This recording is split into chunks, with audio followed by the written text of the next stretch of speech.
Okay guys, good evening. This is Rick Ayaay, your Ansay the Vlogger, your animal scientist. So it's dinner time.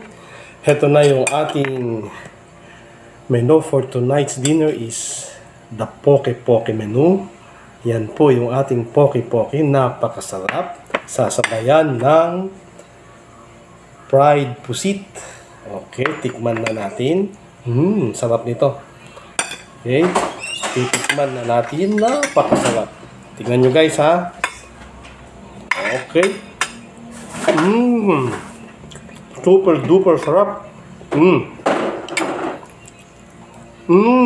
Sarap na guys. So, gayahin nyo lang po ang pagluto ng simpleng ulam ng isang probinsyano. Poke-poke. Yan po. Okay guys. Again, happy eating, happy dinner. So, this is Rick Ayaay, your Ansay the Vlogger, your animal scientist. Cooking challenge po tayo. Okay guys. Okay, bye-bye.